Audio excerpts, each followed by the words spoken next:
While our clothes is washing, I'll give you guys a real video on why I changed my job from a 92 Fox to a 92 Yankee. Now I'm gonna give y'all the real version, the real reason why I decided that it's time for me to part ways with being a petroleum supply specialist in the Army, a 92 Fox, and why it's time for me to essentially, ultimately become something different. And it's not even just becoming a 92 Yankee, it's not becoming a unit supply specialist.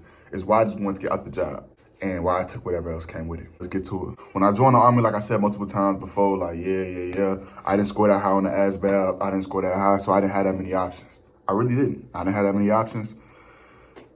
So I took what they gave me. It was Cav Scout and it was a 92 Fox. My brother told me to stay in the logistics field, so I stayed in the logistics field. And honestly, I didn't really know what I didn't know what a Cav Scout was, and I wasn't really interested in doing all that extra stuff when I found out what it was. So I just took the logistics route and I stayed in 92 Fox. When I joined the 92 Fox community, to fast forward everything, and I joined the job, and I became a gas man. I became somebody who did petroleum. I was somebody who was in that field of work. The stigma of being a 92 Fox in the broad Army community was just always not negative, because people always know you need 92 Foxes. You always need petroleum supply specialists. When people hear your job title, whether it be in the Army community specifically, people would just look at you like, oh, okay, yeah, I mean, we need you for gas, but what else do we need you for? Like, they think lesser of you, like not necessarily like lesser of you, but they assume automatically that your intellect is not capable enough of being in the realm of other MOSs. For example, you have Intel analysts, you have 42 Alphas, you have human resources, you got all these other jobs where when you talk to them, it's like, okay, like what do you do for it? What's your job? What do you do? And I tell you I'm a petroleum supply specialist. People would just, it's like it's an unspoken thing. People just automatically just think that you're lesser than. They'll tell you like, yeah, oh, that's a nice job to have. That's cool. Like, yeah, we need y'all. You know, the Army can't go without fuel. Yeah, but it's just something that's unspoken that you peep, that you catch. And it's like they automatically assume that you just are lesser than. And they don't even have to say it. Then when I would tell people my job, it would make me think like, wow, I'm a petroleum supply specialist. Not knowing that this is what I took because this is all that was really offered to me. This is all that was for me. So I just took what was given to me, and I turned dirt to diamonds. But when I tell them, they don't know my story. They don't know what I went through to get to where I'm at. All they know is I'm a 92 Fox. I'm a petroleum supply specialist, and they just look at it like that's all you are. Like that's all it is. Like that's all you want to do. You just go, okay, all right. I mean, they gonna still, like I said, they're not bashing you. It's just like they gonna tell you like, yeah, we need 92 Foxes, but that's all you are. Now, mind you, you can get out and make 100,000. You can get out and make 90,000, 80,000, easy. I don't really know the process because I ain't really got out the Army yet. So I don't know. But you can get out and make 80,000, 90,000, 6 figures, 100,000. It's just the automatic assumption that because you are this job, you work with fuel, you work as a gas man, the negative connotation.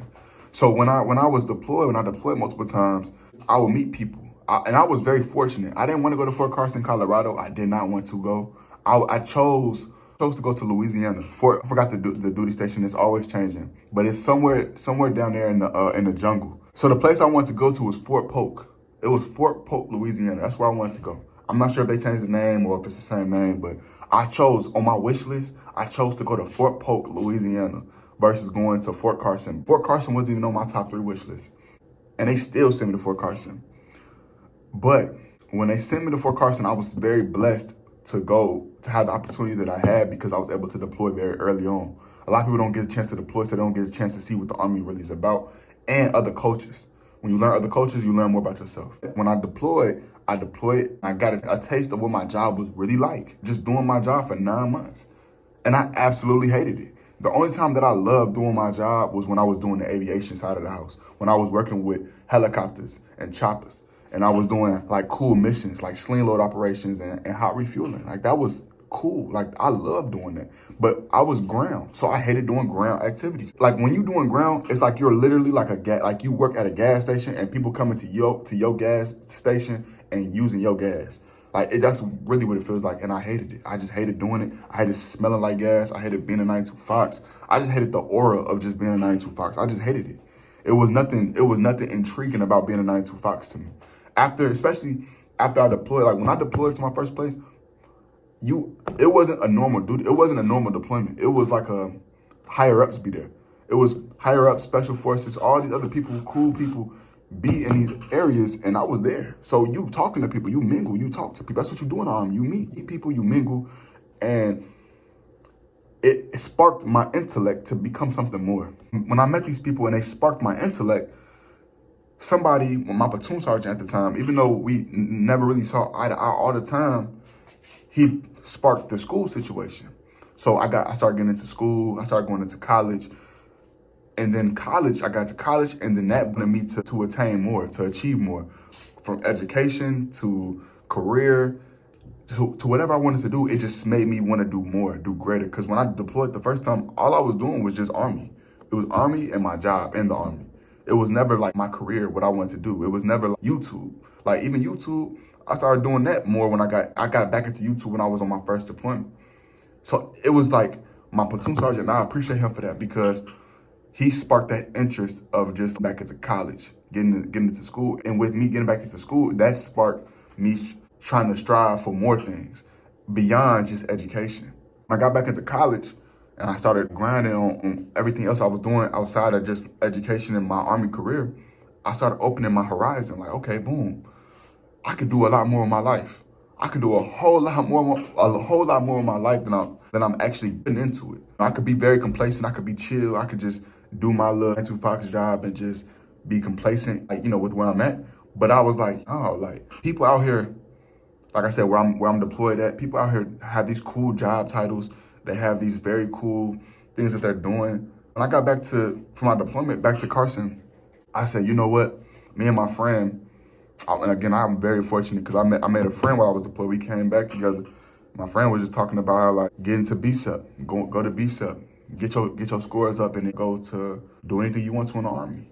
Ended up going to BSEP, and that's where I made that video, and that's my most popular video as it is right now as it stands. Hopefully we could change that, but my most popular video as today, which is July 23rd, 2025. As of today, it's the most popular video, but I made that video, and I showed y'all like, my GT score, my general technician score was a 92 overall, and it went to a 112. So I jumped by 20 points, 92 to 102, 112.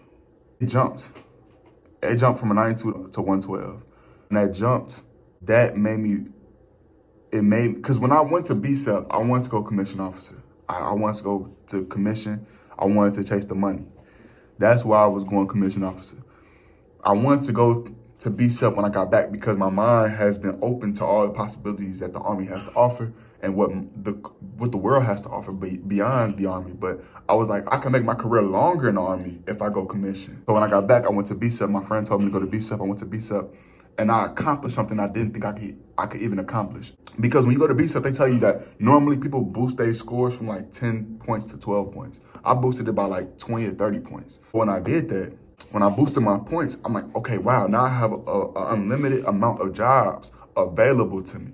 It was something out of a movie. Like, I had all these options, and I don't even know what I want to do with it for real. I just took it to get out of work, and my friend told me to do it, so I did it. And at the end of the day, it opened up all these possibilities I never thought I could even have. So now it's like my brain is open to, dang, what can I really do? I could really go commission right now. I could really go warrant officer right now. I could really become an electrician. I could become a 92 Yankee. I could become a 42 Alpha. I could become a CID. Whatever I want to do. Ended up deploying again. Fast forward. I'm trying to fast forward for y'all. I ended up deploying again. And when I ended up deploying the second time, that's when my end of my contract came down to, like, my contract was coming down to an end. It was time for me to get out the Army. My contract, my ETS was coming up. And I was like, you know what? I didn't do everything I needed to do my first contract. I didn't do what I was supposed to do the first contract. So what I'm going to do is I'm going to re-enlist, but I got to make sure that when I do my second contract, I do everything I need to do. I had all my ducks in a row. So I decided to let me get the most out of it. Let me get a job that's going to really benefit me. Something that I could transition well into civilian world, like into civilian life. Something that's going to be attainable, that is beyond just the scope of just being a gas man. What else can I offer a company? What else can I offer an organization besides just pumping gas or managing the distribution of gas? I ain't gonna lie. I chased the bonus. I chased the bonus. So bonuses is like, you have certain bonuses in the Army where you can get sometimes lump sum, or you can get it's taxed. But I was chasing the bonus, and that's the reality of it. But when I was deployed, they were offering me $40,000 non-taxed to stay at the job that I was at. And this is the point that I want to get at. They were offering me $40,000 non-tax to just stay where I was at as a 92 Fox. They wanted me to stay complacent in my job and just take $40,000 for 6 years. And I tell people like, this is what they was offering. This was on the table, $40,000 non-tax, 6 years. And I told them no. It was hard, not really, but it was one of them things where 40,000, and you turned that down. People say you turned 40,000 down. Absolutely, absolutely. I turned $40,000 because it wasn't worth it. It wasn't worth it. And the reason why it wasn't worth it, the reason why I sat on it for 2 days or 3 days is because when you really do the math and you really break everything down to the nearest day, to the nearest year, $40,000 divided by 6 years is $8,700. What is $8,700? If you can make $8,700 extra a year by just starting another business, investing into yourself. $8,700 extra for 6 years. If I would have took that contract, I would have made $8,700 extra per year. Cool. But I would also owe more time, way more time than what I necessarily wanted to do, versus me getting a job that was, I changed my job. I do something that's beneficial towards an organization or a civilian world, and pick up a skill and then get out, and I could probably triple that in less amount of time. When people join the military, people take the money. They take the first thing that comes to their head, like boom, boom, boom. And mind you, yes, I was chasing bonuses, but I didn't take nowhere near 40,000. I took significantly less. What I gained more was the time. Time is more valuable than the money. Absolutely. And this kind of going into financial literacy, because ultimately that's what this boils down to. Me changing my job ultimately boils down to financial literacy. They were offering 40,000. I turned that down for I turned it down for a fraction of that, because time was more valuable. Skills, tangible skills was more valuable than the money. And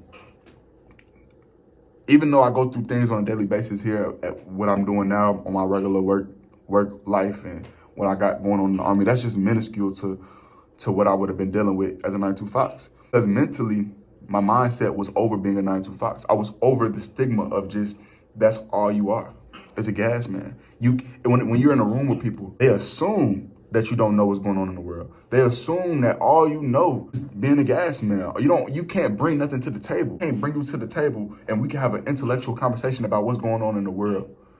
And I was tired of that mindset, because when I was in that mindset, some people have two options. They can take that and grow with it, or they can take it and just succumb to it. Unfortunately, a lot of people in the 92 Fox community succumb to that reality. They know that's what their job is. They could easily get out, make a high 5 figures, possibly touch 6 figures, and they're comfortable with it. And they're comfortable with that. They don't have the drive, they don't have the will to become, they don't want to break that stereotype, because the money is just too good. The money becomes something that allows them to become complacent in that job. Going back to what I was talking about, I was chasing the bonus, but I ended up taking the job with way less, but for something that was a 92 Yankee. I took a 92 Yankee because they were offering a tier 5 at the time, but I didn't sign right then and there. So I actually lost money from that bonus, because on the deployment, it was like the last 2 months. And that's when the recruiter came around. He came all the way to where we was at. And I didn't sign because I was just going through a whole little thought process, because I don't rush into decisions. I take my time. So he ended up leaving, and I ended up going back to Fort Carson. And when you go back to the States and you sign for a bonus, First of all, they're gonna tax it. They don't tax it when you deploy, but they tax it when you go back to the States. And when it was a tier 5 when I was deployed and I didn't sign, I waited till I got back to Fort Carson and I signed for a tier 4. So the tier 4, it dropped. That means that the tier dropped, so that means that the amount of money dropped as well. So I took less money. But I wouldn't have changed it for the world because my importance level has increased. Like when I first got to where I'm at right now, my new duty station, like having a meeting, being in a room with lieutenants and just talking about what's going on with the equipment, what's going on with the items that we have, what's going on with all the money, where's all the property that we got, all just being in these rooms and just being in a room with people who make important decisions for the organization itself. It's a powerful feeling. People make real decisions and you're in these rooms with these people. It was a definite eye-opener. You're over here meeting with lieutenant colonels and colonels and they're asking you questions. And the whole room feels the weight of what's going on in this briefing session. So it's something that's very eye-opening, very powerful, because when I was in 92 Fox, we never had these type of meetings. Only time we had these meetings with these high-end individuals, these high-end ranks, was when either we was getting rewarded for a special mission or a training exercise, or if we were at the red carpet and we were getting in trouble and we were getting UCMJ. But now this is a part of my actual daily work life. Not necessarily daily, but it's part of my work life. At the end of the day, it makes you want to become that person. It makes you want to strive for greatness. It makes you want to become the person who's at the dining table, who's at the meeting table, giving the brief or giving the lesson or giving the class. It makes you want to become a person who makes important decisions. And that's the person that I want to be. That's the person I want you all to be. At the end of the day, I can't force another grown adult or another person to become anything they want to be or what I want them to be, because it's not my place to make you. But I can inspire you to become great. I can try to inspire you or motivate you or help you. Hopefully I do a decent job. Hopefully I do a good job at trying to put a fire under your spirit. But I can't always be that person. It has to come from you as well. It has to come from you, solely you, actually. I can only try to motivate. But the fire has to be within you. I just took dirt and I turned it to diamonds. And I'm talking about just in my Army career, because I was tired of being that person that smelled like fuel all the time. I got tired of smelling like gas every day. I got tired of dealing with people who just assumed that I wasn't intelligent. So I changed the narrative and I changed my job. That's what it is. I love y'all though. If y'all made it to this point of this video, hopefully you enjoyed it. Leave a like on the video, subscribe and share. And let me know in the comment section down below what you think about this video. What have you gained? Was I wrong? Till next time, Issjivan is out.